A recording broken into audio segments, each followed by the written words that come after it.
Alright, what's good YouTube? It is DEFCON TCG, and I'm back with another video here with the Locals Report, and I had a lot of fun playing this deck. It is the Star Last deck, and I ripped most of these cards off a Limitless entry from some random tournament. I changed a couple of cards. I wanted to add the Dunsparce, and what else did I want? I wanted, another copy of regular Dunsparce, and I just thought the copy of the Dunsparce would be pretty interesting just to be able to kind of punish those go fast deck, something like Raging Bolt, because if you have something like Frostlass or Starmie in play, it's pretty hard to trade with those decks. So I thought with the rising popularity of Raging Bolt, a to Dunsparce EX could be pretty good to potentially put the prize trade in your favor.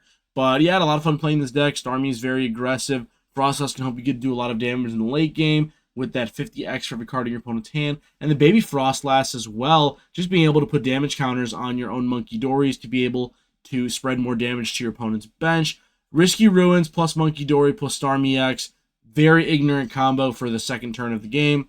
If you can pair with something like a Crispin, or if you just get an energy attachment turn one down on the Monkey Dory and then or the Starmie and vice versa, it puts a lot of pressure on your opponent to not bench any 70 HP Pokemon. If your opponent puts Risky Ruins in play because they're playing Dragapult, it can also help you out as well, because the chances of them getting to a Dragapult with 2 energy before you get to a Starmie is extremely low, especially with 4 Poffin, 4 Pokepad, 4 Ultra, or 3 Ultra Ball, and then the 4 copies of Hilda. Being able to get into the Starmie is really, really easy, especially if you can get a Dunsparce in the lead. So you have the 3 Staryus, the Dunsparce, or the regular Dunsparces and the Bidoof. You have 7 leads to be able to get into the Mega Starmie. Right, now getting into round 1 of the tournament, I'm going to hit a Mega Lucario. Now, initially I had a thought, I was like, okay, I think Mega Lucario could be a tough matchup because of how aggressive the deck is. Fortunately for me, my opponent led a Makuhita, which could be tough to get out of the active quickly, and I did open a pretty good start here. I opened a Dunsparce, which is susceptible to my opponent's potential Soul Rock, but I do have a backup as well as the option to go with a Starmie or a Snorunt. And looking at my hand, I have a Crispin, a Hilda, and a Lily, so a bunch of options to be able to get into an attack return 2 or reset my hand. So just having the option to get to the Starmie is really solid. And yeah, being able to do 120 and then 50 to be able to, and then my opponent gets the turn 1 switch energy, which is pretty unfortunate for me killing my Dunsparce. But at least this allows me to KO the Soul Rock in the active, while also putting 50 damage onto the bench Riolu to soften up a potential Lucario.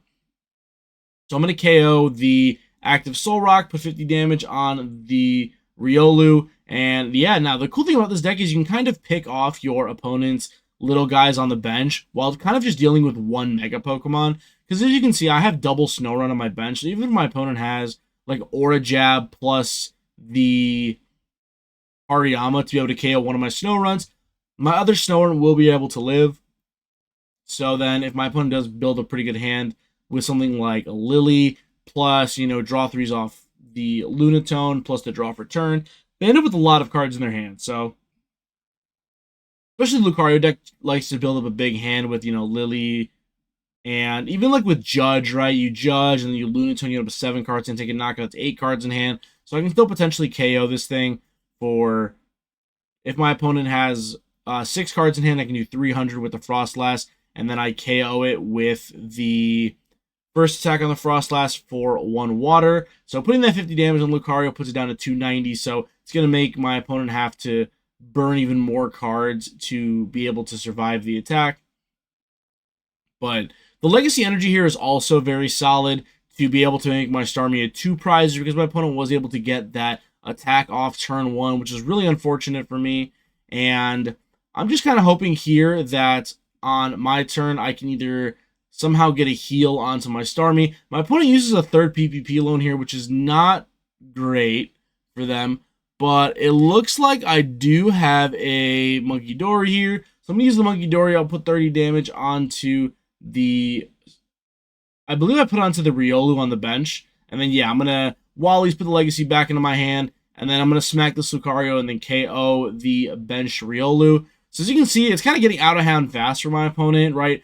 This Lucario is definitely can potentially get KO'd this next turn with the Jet, or what is it, Nebula Blow, Nebula Beam, whatever the second attack is in Starmie. Just 210 for 3 energy. So I have a Crispin in my hand. I could also potentially go for if I hit it for 120, it goes to 310, plus 3 damage for Monkey Dory. So I can actually KO, or no, I lied. It's only 320. So I'm just shy of killing you with Jetting Blow, which is a bit unfortunate. But, I mean, there's always the potential of me getting another Monkey Dory down. So if my opponent hits me for 270 here, and I'm able to move 6 damage counters over to Lucario, hit it for 120, and then put 50 on one of my opponent's bench Pokemon, like the Lunatone, then potentially I can just win the game with, evolve into Snorunt and a Frostlass, and then boss kill any one prizer. So my opponent has to keep less than 3 cards in hand, which is very, very hard. Especially if I put the 50 damage on Lunatone, then I only need 2 to win. Or if I get Frostlass, my opponent only has to have 1 card in hand for me to win. So, but here my opponent is going to use the Hariyama's Heave-Ho Catcher ability to be able to bring up my Monkey Dory. And my opponent has to have the 4th PPP here. And, yep, never mind, they just have it. So they get the 4th PPP here to KO my active Monkey Dory, which is pretty unfortunate. I was feeling pretty good because I was like, okay, there's no way for this Starmie to be able to KO my Lucario because my opponent played 3 copies of the PPP. So the max I can do this turn is 300 damage. My Starmie has 330, so I'll be able to survive another turn. Looking to see what I drew off of the Stamp. Stamp here is pretty brutal. I was not expecting the Stamp in a Lucario deck. So let's see. Looks like I play Buddy Poffin here. Buddy Poffin is going to grab me probably just some more copies of Dunsparce. Yep, I get a Staryu, I get the Dunsparce to be able to fill my hand up a little bit more. And then I get the Crispin, which is really good here because I'm able to use that second attack on the Starmie to be able to take a knockout on Lucario. And from here, the game is looking really good for me. I'm up 3 prizes. All I need to do is take 1 more KO per game. And it looks like I get the Lily off the prize card there as well. And looking at my board, it's not the most threatening board ever, but my opponent still has to play around the Frostlass, which is kind of cool because this deck can kind of just put a looming threat out there the whole game, right? They're like, okay, well, I have this hand, and I'm going to make you play your hand down and waste resources so that you aren't going to get just blown up by Frostlass. And it's especially cool because if you save your Legacy energy for the Frostlass instead of the Starmie, then if your opponent takes a 3-prize knockout into Starmie, then they're automatically going to be taking an extra 150 damage, which is really rough because, right, if you end the turn with 3 cards in your hand, take a 3-prize knockout, okay, and now my Frostlass is doing 300, plus Monkey Pings, plus the Baby Frostlass pings, so it can definitely get out of hand pretty quickly here. But I'm not even really sure what the ideal turn is for my opponent here, because if they hit me for 170 with the Riolu, or with the Lucario, it's not even like game-winning damage because it's only a 2-prize KO, which means I can force my opponent to have to take another 3-prize KO for knockout, or for game. So I can potentially make them take 5 prizes here instead of 4. And it looks like off the top here I draw Meowth, which is pretty solid. I'm going to get the energy attachment down to Staryu and then play the Lily's Determination to refill my hand back up. So now I can have a potential backup attacker in the Staryu. And it looks like I get the Pokepad, and that's probably going to grab me up. I grab Frostlass. So now what this can do is it allows me to potentially 2-shot this Lunatone onto the bench, right? So if my Mega Starmie hits this active for 120, and then 50 is the Lunatone on the bench, it then takes 10 damage from the Freezing Shroud. And then on the following turn, as long as I get another Starmie, a Mega Starmie can hit it for 50 again, and then it'll die to the bench snipe damage. And I bench another Snorunt here, because if my opponent has Boss's Order kill Snorunt, I still want to have the potential Mega Frostlass usage. So this can also work to my benefit if my opponent randomly benches a bunch of EX Pokemon. So if my opponent goes like bench Fez, bench Meowth, I can even hit them for 180 with the Dunsparce. So I have a lot of potential threats here. I can also make a second Frostlass potentially. If, I bench another Frostlass, boss up the Lunatone, it goes to 70 at the end of this turn, and then I hit it, goes to 90, and then it takes 20 damage from Frostlass. So there's a lot of little funny damage you can play with this deck. And yeah, just having like the ignorant Legacy energy, just to be able to have the Super Jet Punch is very reminiscent of like old Buzzwole. So let's see. I think here I'm debating attaching the Ignition Energy. I'm also debating on potentially evolving one of these into Mega Frostlass, but I'm a little bit scared that my opponent can potentially KO it in one hit if they play something random like a Black Belt. We've already seen the Unfair Stamp, so there's potential that it's like an odd build, which is weird cards. But then I'm like, wait, my opponent can play Boss and, Black Belt, but, they don't have a copy of Makuhita down, so I know that they can't do both of those things. And I get another copy of Frostlass here, get a Pokepad, and I just tell my opponent, well, I'm pretty sure if I get a Ultra Ball, it's game. And so I'm going to go for the Dunsparce here. 1, 2, 3. The last card is Ultra Ball. Be able to get the Mega Starmie. Mega Starmie is going to KO the Lunatone. And I'm going to start 1-0 on the day. All right, moving into round 2, I'm going to hit a Cynthia's Garchomp. It's a deck I showcased a few weeks back on the channel.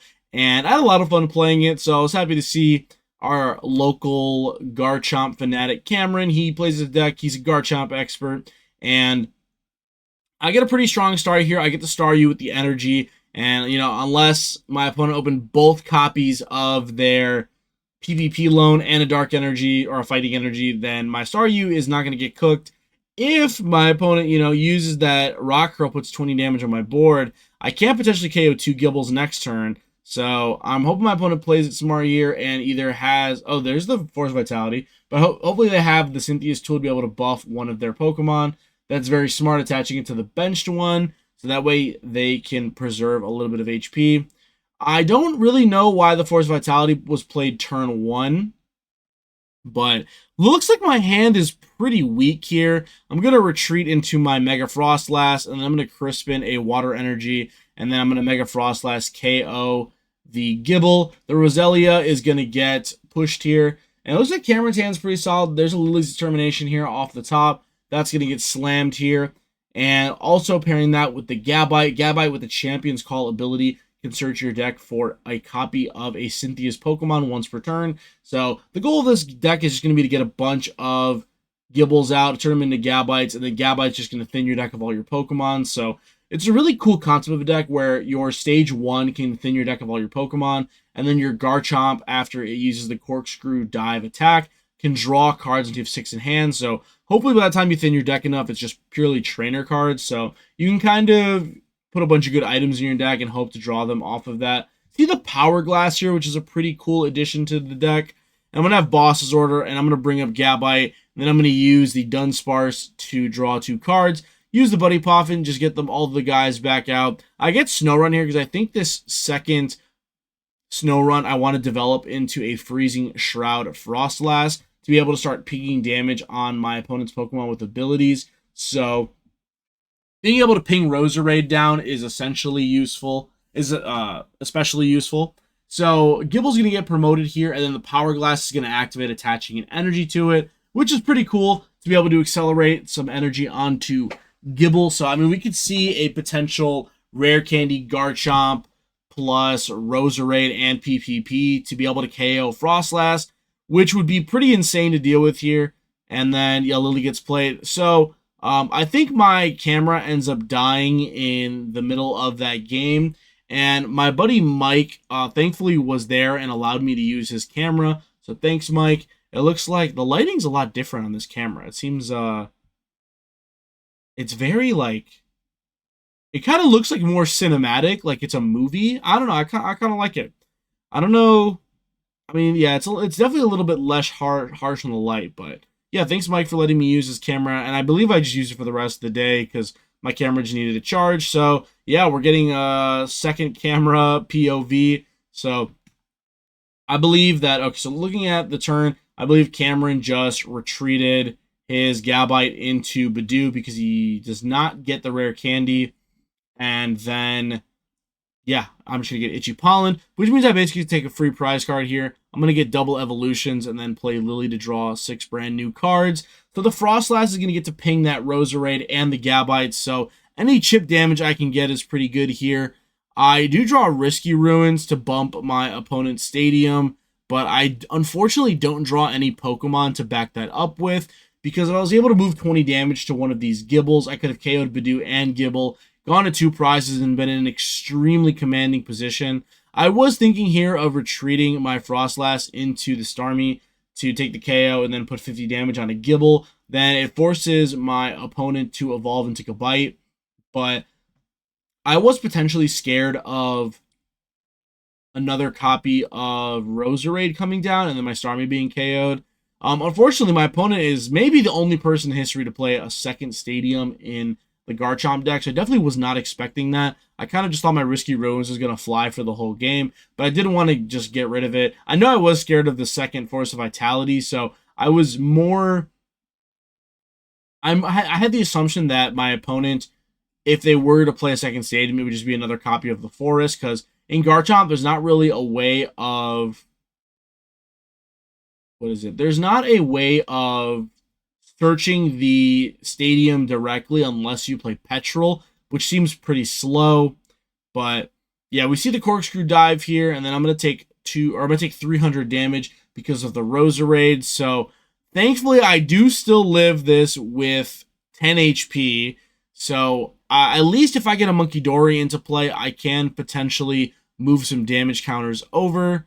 And then I'm going to use the draw 3 off the Dunsparce. And then I draw Pokepad, which is exactly what I wanted. I wanted to be able to get an out to a Munkidori, bench Munkidori. And my opponent only has 2 cards in hand, so attacking with the Frostlass is going to be too good here. But I can definitely retreat into my copy of Starmie. And then I'm going to move 3 damage counters from the Frostlass to the active, because Battle Cage only works on benched Pokemon.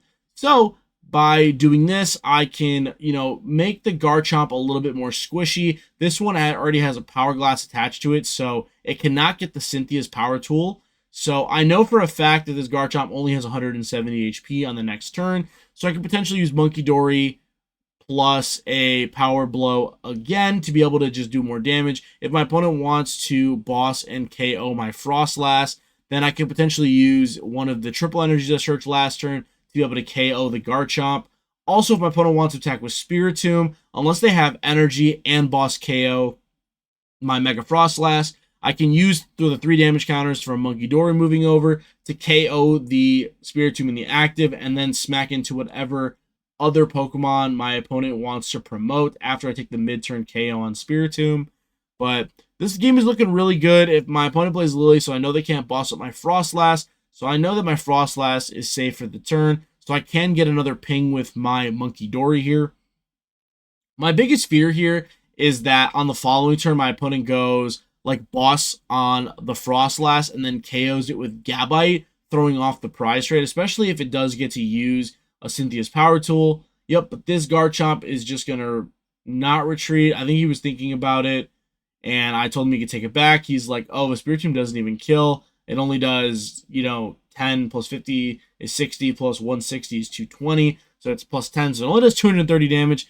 Nowhere near enough to KO the Mega Starmie in the active. And Mega Starmie is a very beefy Pokemon. 330 HP on a stage 1 is pretty ridiculous. Very hard Pokemon to kill in one hit, especially because Lightning is not popular in the current metagame. So your opponent having something to KO Starmie is very unlikely. Also, same thing with Frostlass. There's not a lot of metal Pokemon that exist in the format currently, so unlike a lot of the current decks that are definitely hindered by the weakness in the corner, it is not really a factor with this deck, which is nice. But here, I have Boss's Order plus the Ignition Energy, and I can use that to KO the Garchomp, move 180, or I move 30 damage to the active because it's only place I can put it. If it goes to the bench, it fizzles, so it doesn't really matter. It's just going to kind of go away either way.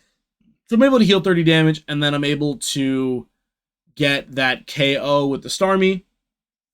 So I leave the damage on my active Starmie because I want my opponent to KO the Starmie with Garchomp, because if they're able to somehow kill it with Corkscrew Dive, they draw until they have 6, and then they take 3 prizes cards. They have 9 cards in hand, so they still die even through the Cynthia's Power Weight. My opponent taking 3 prize cards here on my Starmie guarantees me an extra 150 damage, so as long as my opponent keeps 4 cards in hand, I just win the game.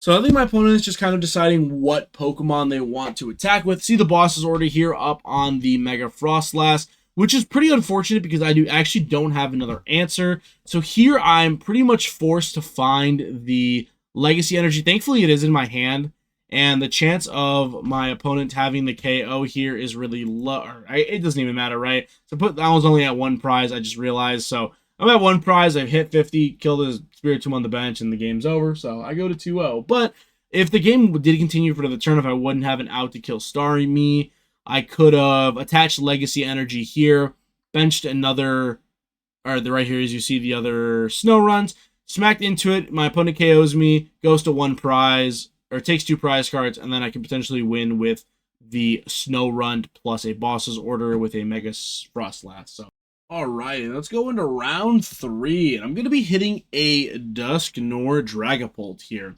And this is the flagship deck of the format, and I think this deck can perform pretty well into it. You do have the multiple copies of Monkey Dory, plus you do have your own Frostlass to be able to ping damage onto your opponent's Pokemon. So I think, yeah, also with the high HP, it's going to be hard for Dragapult to be able to KO you in one hit.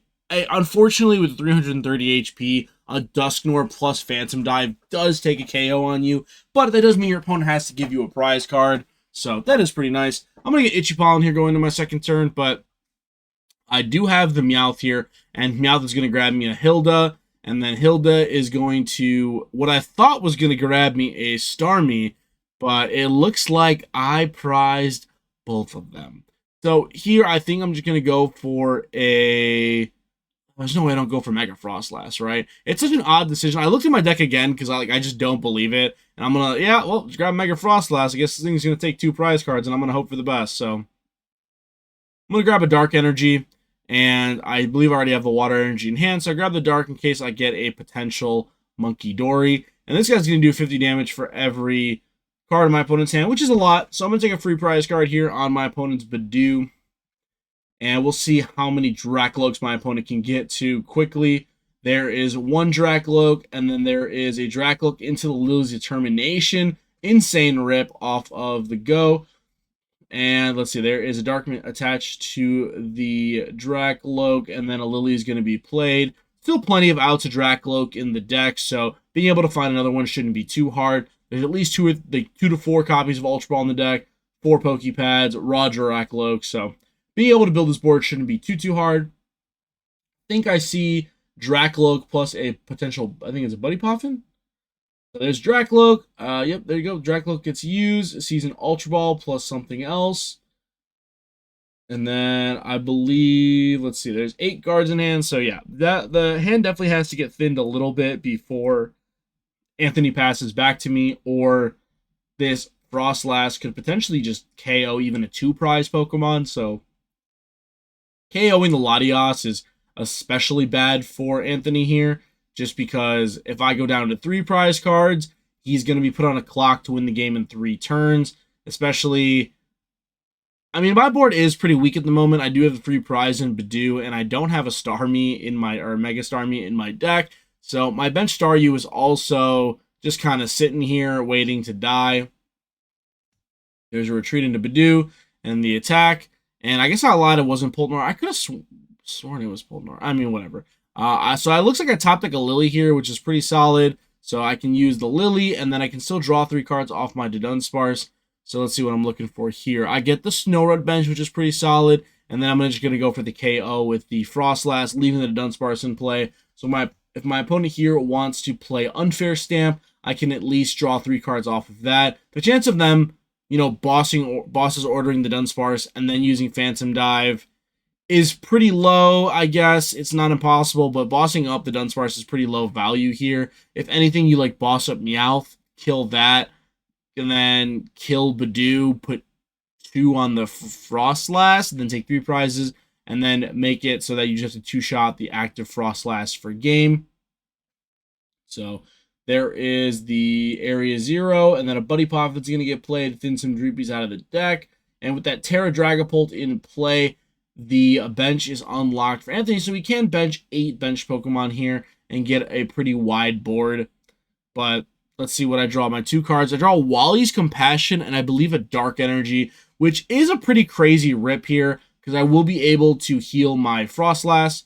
So Anthony's going to take the KO on the Badoo and then just spread some damage counters over. It looks like if I was him, I'd probably do 1 on Starmie, 1 on Snorunt, and then the last on Meowth. Yep, which is exactly what he does. We use the Dunsparce here to draw 3 cards. And I don't know if there's anything too valuable in there. I do get another Dunsparce, which is pretty solid. And I get a Buddy Poffin. So Buddy Poffin here can just grab me some more copies of Dunsparce to be able to draw some more cards on my next turn, potentially. And unfortunately, I do not have a way of evolving my benched Snorunt or Staryu, so one of them are just going to get KO'd this turn. Thankfully, with the draw of Wally's, at least my Frostlass is going to be saved here. And because of that Area 0, my opponent can bench a Monkey Dory, which would be pretty annoying because they can move some damage counters over and potentially KO one of my Dunsparce. So it's going to be the only way that I'll be able to draw cards here. And let's see. There's a couple recon directives going out, and this active Dragapult has 300 damage on it. So if my opponent does not take a clean knockout on one of my benched Pokemon, I can potentially go like benched Monkey Dory, attach Dark, and then like KO Dragapult, and then potentially, you know, Boss's Order, KO one of my opponent's 2 prize Pokemon in play. If I'm Anthony here, I'm definitely looking for a Monkey Dory and a Dark Energy to heal a little bit of damage off of my Dragapult because it has 300 damage on it. But actually, he's just going to go and retreat into his Dragapult on the bench. I think a better play here is to bench Monkey Dory and then move 3 damage counters from Monkey Dory to one of these Dunsparces, and then use the Phantom Dive for 200 onto this, KO a Dunsparce, and then put the rest of the damage on my Staryu. It should be pretty telegraphed here that I don't have a Mega Starmie in my deck, otherwise I would have attacked with it turn 2. So leaving 60 damage off Dragapult means that I have to attack you with one of my Mega Pokemon, which means if Frostlass is still in the active, you can easily take it into 2-shot on this. And you're not really caring too much if your active Dragapult goes down, because then I just go to 2 prize cards. But now you leave this Dragapult susceptible to a Monkey Dory on the bench, plus a potential Boss's Order from me. Because if I take the mid-turn KO and get 2 prizes, right, I'll be sitting with like 7 cards in hand. So that's a pretty rough board state to deal with. Then Meowth comes down here, which is also especially good for me. You see the Crispin. Crispin's going to come down. It's going to get a Psychic and a Dark Energy. The Psychic is going to go to the benched Dracloak, which I'm not... I would have maybe just liked to see... We do get to Meowth... Or not Meowth, is that Monkey Dory? But I don't know. Does he attach an energy for turn to it? I really hope so.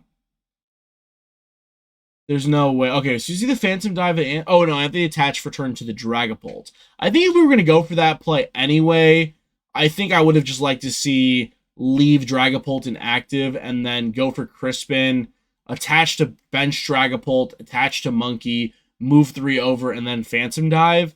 That way, like, on my turn, I have to have Monkey, Crispin with a Dark in hand already to be able to get double Monkey, double Dark, which seems just so improbable.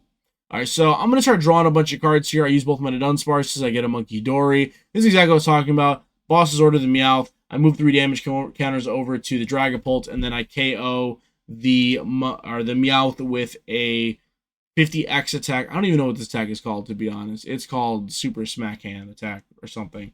But yeah, I'm able to take a 4 prize turn there and win the game. So I think the board could have been proofed a little bit better. I think benching the Meowth was pretty unnecessary, especially if you're just getting Crispin. I would have probably just benched the Dark, bench Monkey, bench Dark, or bench Monkey, attach Dark, move 3 damage counters over, move the Pult to 260 or 270. That way it requires double Monkey Dory on my end to be able to do that same thing, which is basically impossible.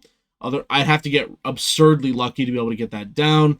And, you know, the first attack on the Starmie that does 120 and 50 does not work on Dragapult because Dragapult is a Terra Pokemon.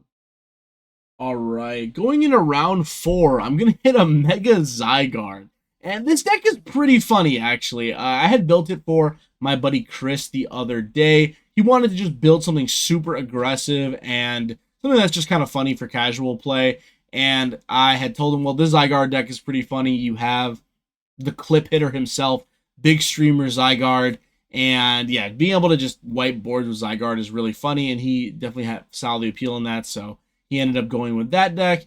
And looking at this potential game, my opponent has a pretty strong start here. They do have the accompanying Flu, which something you only really saw in Snorlax. And I, not be honest, I completely forgot that card existed. I haven't seen that card in since Lax rotated. But being able to just put additional cards onto the opponent's bench is really good here. I'm going to play Risky Ruins. It's going to get some damage counters onto all of my guys. And let's see, I have an Ignition Energy attached in the Lily's Determination. My opponent did flip my Bidoof off of that accompanying Flute, but chose not to put it on my bench, and for good reason, I guess. But I do end up drawing it off of that Lily's Determination, and I'm going to just bench out, and all of these bench Pokemon are going to take damage, and I can potentially use this later to move over with my Munkidori to kind of pester my opponent's board. There's a Lively Stadium coming down, and I'm like, bro, what is with my opponent having the turn Stadium bump right after I put my Risky Ruins down? Like, let me get this damage into play, man. Come on, what's going on here? And so the Risky Ruins is pretty annoying because it's going to allow pretty much all of my opponent's basics to live in at least an additional turn from like the onslaught of Monkey Pings plus the Frostlast Pings, at least the baby one. So see the Lily's Determination here.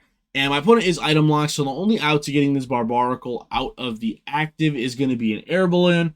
So I'm just kind of hoping the Air Balloon gets whiffed for at least a turn, so it could buy me a little bit of time to build a board.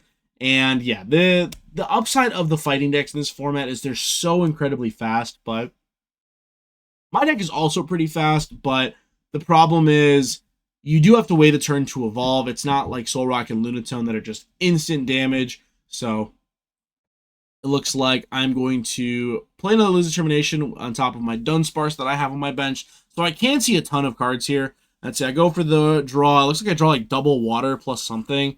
And let's see, do I want to go for... Okay, I go for another Dunsparce. I go for the Pokepad. This is probably just going to grab another Dunsparce out of the deck. Actually, I lied. It grabs a Munkidori.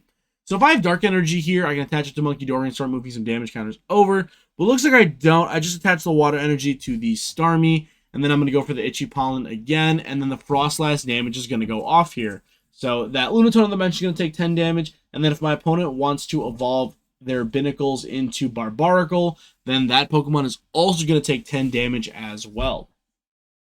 So I think my opponent thought that I said Munkidori damage, but I was Frostlasting damage. I think he saw me just put the 10 on Munkidori. I was like, oh, this thing takes 30 damage. Which I wish I could use Munkidori with no ability. But we finally see the Air Balloon here. So, Bidoof bought me the turn that I needed to, build a slightly stronger board. I don't have any Roblox Pokemon in play yet, which is kind of the cool thing about this deck, is you can kind of hide behind like Bidoof, Munkidori, Frostlast, while having a little bit of a more flexible attacker in Mega Starmie over the Grimmsnarl EX that we're kind of used to seeing these cards getting paired with.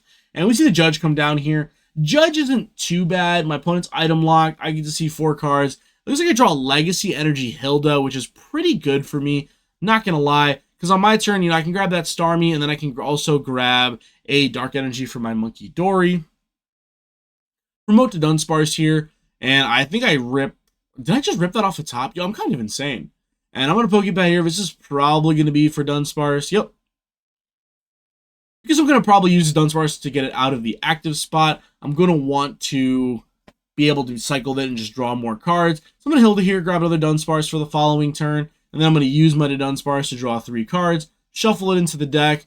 Promote my Mega Starmie. But I do have a Buddy Poffin to just get that Dunsparce right back onto the bench. Ready for more action to be able to draw me some more cards on the following turn. So I'm building a pretty strong board here. I have the Munkidori on the bench with the Frostlast, going to be able to build some damage counters over. And then I'm going to move 2 of the damage counters to the active so that it's able to be KO'd by the Lucky Stadium. And then I'm going to put 50 damage onto the Binnacle on the bench, putting it to 90 damage. Unfortunately, Binnacle has 110 HP, but I'm kind of hoping that if my opponent evolves this active Binnacle into a Barbaracle, then I can KO it with potential Frostlass damage. If my opponent bumps their stadium for whatever reason, or I bump the stadium, then it will be immediate KO onto the Barbaracle. So looking here, Barbaracle's going to take 10 damage at the end of the turn, putting it to 100. I can then move 3 damage counters over with my Monkey Dory and KO the Barbaracle. The goal of my deck, I think, at the moment is just kind of going to be to KO as many Barbaracles as possible, as that's the way you're going to set up the Mega Zygarde EX. So, I mean, it's looking pretty good for me here. Even if my opponent does get Zygarde double energy, they still probably want to attack with Soul Rock just to be able to get some chip damage in. So looking here, my opponent's going to draw 6 cards off the Liz's Determination. They can also potentially draw 3 cards off of the Lunatone's ability as well. And we finally see the big guy himself, Mega Zygarde EX, coming down. You know, 310 HP basic is pretty nuts. Like, if you would have told me 5 years ago that Pokemon was going to print a 300 HP or 310 HP basic Pokemon that was like borderline unplayable, I would have been like, shut up. You're lying to me. But I do think the Mega Zygarde deck could eventually be good. What's currently holding it back? I mean, it probably loses to Pult, right? Doesn't everything lose to Pult, unfortunately? But yeah, just being able to, I mean, maybe if you can get some like Wally's loops going with some Barbaracles in play, but then your opponent goes like, you know, Boss, Dusknoir, Phantom Dive, and then just kind of ruins your whole day because they're playing Dragapult, and you're like, oh, your deck's lame, bro. Anyway, so we're going to see the 70 damage come down from the Soul Rock. And I think ideally on my turn here, I want to see another Monkey Dory, because I do have a Dunsparce in hand. I can Dunsparce, draw 3 cards, and I can clear some space for another copy of Monkey Dory. So let's see. I play Ultra Ball. Ultra Ball is going to grab me. Let's see. I think maybe, yeah, I grab another Dunsparce. I think if I must have prized with their Monkey Dory, because I believe I only played 2. Yep, only played 2. So I can, you know, heal my Starmie for a little bit. Definitely take it out of range of the Mega Zygarde, be able to KO it. But I do have an additional way to break my opponent's board here. I have the boss's order to KO the Barbaracle, put 50 damage on the Lunatone, and now this Lunatone is going to be on death's door as well. If the stadium gets bumped or a Monkey Dory ability activates, that Lunatone is going to get KO'd. I'm currently at 3 prize cards here, so I have a couple of ways of winning the game. I can either break all my opponent's 1 prizers, or I can focus on 2-shotting the active or the bench Zygarde. There's another Judge coming down. Judge isn't too scary here. I still have, I think I used 2 pads and an Ultra Ball. So I still have an okay amount of outs to Dunsparce, but it is still 4 cards. Looks like here I draw a Judge and a Boss, it looks like. So I draw a couple of supporter options. This deck plays a lot of supporters naturally, so seeing a lot of supporters isn't too surprising. Especially with 4 Lily, 4 Hill, this deck just feels very consistent. And then we see another copy of Cosmic Beam, or another Cosmic Beam attack coming down and smacking into Starmie. I'm going to move 3 damage counters over, KO the Lunatone, taking another prize card, going down to 2 prize cards here. So what I think I should have done is I think I should have just, okay, never mind. I go for Boss's Order, and I'm going to bring up Barbaracle, and then, yeah, I can KO the Barbaracle because it's exact KO, put 50 damage on Soul Rock, and now all I need is another Starmie attack as well as a Monkey Ping, and the game is over because I can KO that Frostlass on the Soul Rock. Oh my god, I'm looking at Frostlass and saying Soul Rock. I can use my Monkey Dory to put 3 damage counters on Soul Rock, and then my Jet Blow attack can also put 50 damage on the Soul Rock, putting it to 80. 80 plus 50 is 130, which, oh no, this thing's 140 HP. So I have to put 80 on it. I mean, I still think I win in, you know, another turn. Okay, never mind. There's a Hero's Cape. So this thing's extra super beefy, so I can't kill it now unless I have another Boss's Order, which I do not. Current list only plays 2. I could definitely see myself playing another copy of Boss's Order just to have it. There's a Hilda coming down. This is probably going to grab you up Dunsparce, maybe a Dark Energy to be able to potentially get another Monkey Dory down. I'm actually going to go for the Starmie here, which it seems pretty good. I can go for Starmie. I can retreat this active Starmie and then attack with a brand new one. Let's see. I for sure I'm going to evolve this into another Starmie, right? Surely, sure there's another Starmie. Yep, so move 30 damage over to the Zygarde, attach the ignition energy. Okay, this plays fine too. I can go attach a Starmie and then KO. That way, as long as I'm able to get another Jetting Blow off next turn, I should win the game. Opponent's going to have 240 damage on it. The Nebula Blow, Nebula Beam attack does 210 and ignores all effects on my opponent's active. The first attack on Zygarde does 200 damage, and then during the next turn, it takes 30 less damage. So instead of my attack loading 180, I get that full 210. So now the Zygarde has less than 100 HP remaining. So yeah, my opponent, I'm going to get KO'd here. I'm going to get to move my Frostlass to the active, or my Mega Starmie. And I'm just looking at my deck. Go for Crispin, making sure there's 2 energy in my deck, and then go for the Nebula Beam and KO. And we move to the finals. All right, and now we're in the final round of the tournament. 2 4-0s, and would you look at that? We both flip over a Staryu. So we're going to be playing somewhat of a mirror match. It looks like we have kind of 2 different builds going on here. My build is going to be more of a Dunsparce, build advantage deck with the Frostlass. Lets you kind of potentially be better into one prizers, I would think. I get a Dark Energy attachment there as well, and I pass. And it looks like my opponent is playing a far more aggressive build. We're going to see right now. My opponent is going to play a Salvatore, which is going to evolve into Mega Starmie. Really unfortunate on my end, because now instead of being the aggressor, my opponent is going to be able to get the first attack off. So I'm looking here, I'm like, oh, please don't have a Water Energy as well. And we see the Water Energy, which is pretty unfortunate. It's going to put some damage counters onto my board. The Dunsparce is going to take some damage here. But the nice thing is here is that now, because I have a Dark Energy on my Monkey, I can move 30 damage over and potentially KO one of my opponent's benched Pokemon. And I should go after the Snow Run because my opponent already has a benched or an active Starmie. So killing the bench Staryu isn't as great. There's Risky Ruins. And then I'm going to bench a Staryu. And then I can move 20 damage off of that Staryu to be able to move it to one of my opponent's bench 70 HP Pokemon. And then off of that, I can take a prize card this turn as well as damaging my opponent's active Starmie.